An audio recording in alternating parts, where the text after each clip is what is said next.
Well, here we are at Kartmasters 22, and the interviewer in the live lounge has become the interviewee. And it gives me great pleasure to welcome Chris McCarthy to the other side of the thing. Chris, Thank your career this year in 2022 has really skyrocketed. Thank you. First of all, tell us a little bit about what you're doing now, and then we'll go back to doing what you did at the start. But this year, 2022, try and describe some of the things that have happened to you this year. It's been an overwhelming year, definitely. It's been really good. I mean, I got asked to join the Formula One broadcast team, which was a dream come true when I first commentated with you. You know, all those years ago, that was my dream. But it seemed too far to beyond me. And I got asked to join them as a bit of a trial. I did Porsche Super Cup at Monaco. Then I got asked to do Formula 2 at Silverstone, and now I'm doing 3 F3 rounds. I'm in the middle of doing that, so I did Hungary, and now I'm doing the Belgium Grand Prix and the Zandvoort as well. I'm going to be doing that. So it's outstanding. So I mean, that's 2022. Yeah. Let's wind the clock back. Let's go back a decade. Okay. 2012. You're still a driver. Now, you didn't do Yeah. Kartmasters, but you would have raced at Trent Valley Kart Club PFI many times. Yeah. Remember, I was obviously commentating on you as a driver in Formula Kartstars, Super One, things like that. Yeah. So as a young driver, obviously I know broadcasting was always in the back of your mind because you used to tell me that you had the haircut the same place that Jake Humphrey used to have his haircut. Yeah. Yes, yeah, no. So my sister's boyfriend at the time was his hairdresser. Right. So I spoke to him on the phone a couple of times. He rang me a couple of times. But I used to. I think. I didn't know I wanted to be a commentator, but I used to really enjoy watching the other races, and I used to love just trying to pick out drivers to watch out for, like people like Ollie Hodgson. I remember seeing Danny Kell. Danny Kell's brother was always a really Gary good. Henderson Gary Kell, Henderson was a really quick driver, and I used to love going, even more so than racing. I used to love going and watching the racing and just picking out those drivers to watch, like you do as commentators. And of course, but of course, every journey has to start somewhere, and your journey to commentary sort of began with a bit of a negative, because you were racing at Wilton Mill one day, and tell us what happened. Yeah, so I stood by the pit entrance, and I had an epileptic seizure for the first time. Woke up in the ambulance, and they told me that your race license you're going to lose your race license for 5 years, and your driving license for a year as well, which I just had got, and I was just about to buy a car, and it was devastating. I was devastated. I remember going home in the car, and it was very emotional, being told that you're not allowed to race anymore. So, and this is something that I think a lot of drivers can relate to, is that when you get bad news, it's how you react to that bad news. Yeah. So obviously it took a little time to process that, but then the journey, and it was ironically at Wilton Mill Kart Club, I think, where you first picked up a microphone. Yeah. Well, what it was, I just started college at the time doing TV and film. I decided that was what I wanted to try and work in, and I went back to Wilton to thank the medical staff for their help and see my teammates as well. That's the LC Motorsport team? No, Or the LM it was. I was racing with Gary Ward at that time. I'd moved to GW, so Dean Hale was one of the guys racing there. Dean Hale, who now works for Mercedes. Saw him falling over a barrier at the last round of the Grand Prix last year. Yeah, so I was racing with him, and Jack Bartholomew as well was one of my teammates. But I went back to thank the guys, and then I remember leaving in the car with my dad, and I realised at that point that would probably be my last time leaving a kart circuit ever, because I couldn't spanner a car. I was useless on the spanners, and so I was driving home, and I said to my dad, I need to do something about this. And I said, I'm at college doing TV and film. We were told we had to do a live production as our end of year project. Okay. So I said, why don't I ask the guys at Wilton, why didn't I film the races?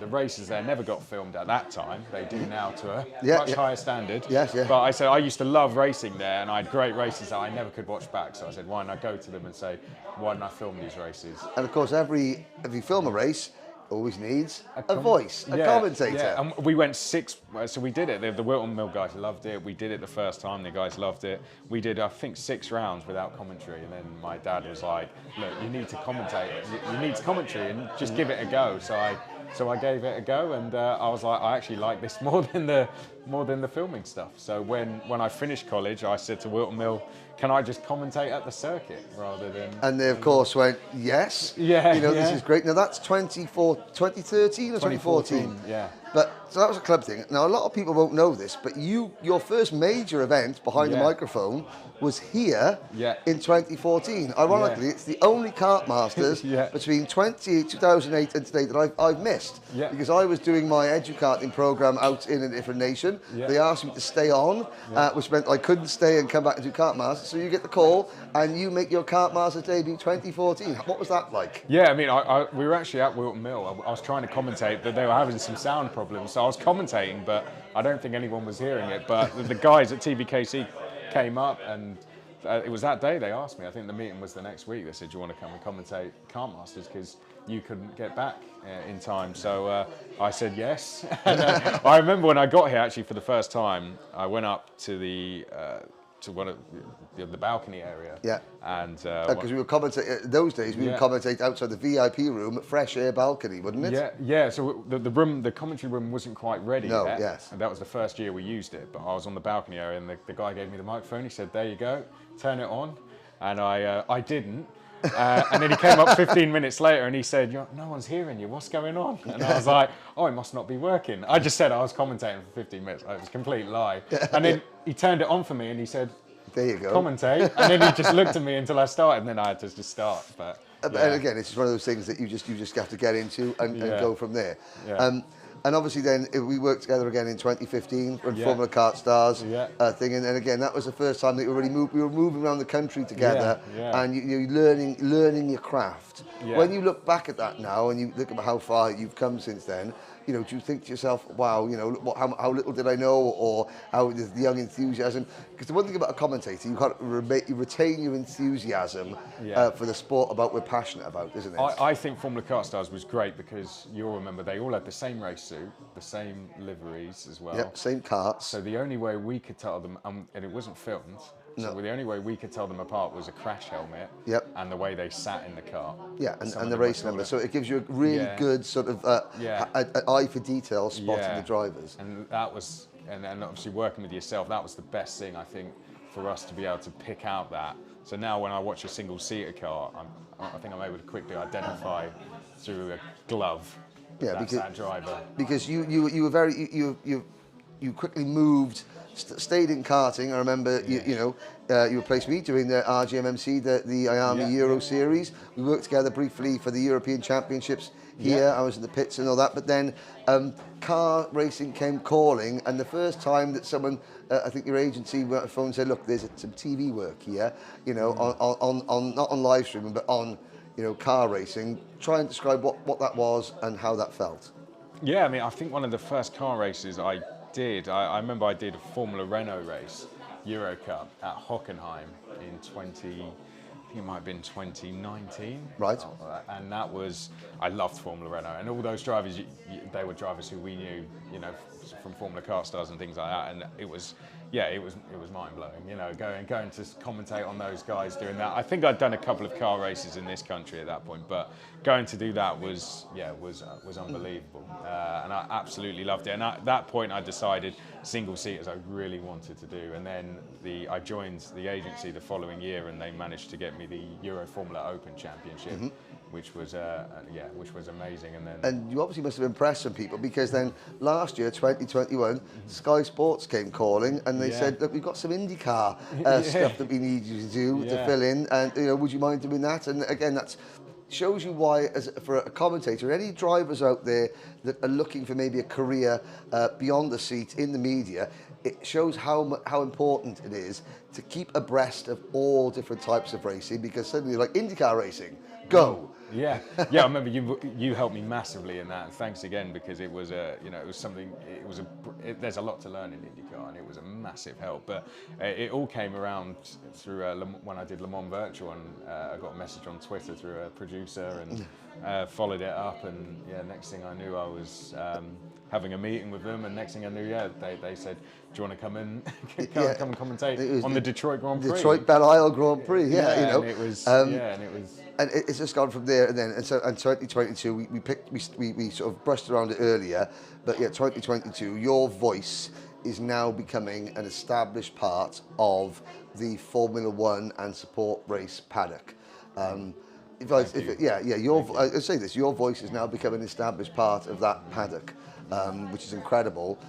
But the idea is you keep pushing yourself on, keep pushing yourself, because as a driver, they're only as good as their last race. Yeah. As a commentator, you're only as good as your last broadcast. Absolutely, yeah, and it is that you just got to keep thinking, where am I going next year? Or as you said, every time you go in to do a race, even if you're established part of a championship, every round you got to go in just as prepared, or if not more prepared, as the last round you went into. So it's constantly challenging yourself to be better, isn't it? And of course. And that's the approach you have to take. And of course, we were so lucky to have you back at Kartmasters 2021.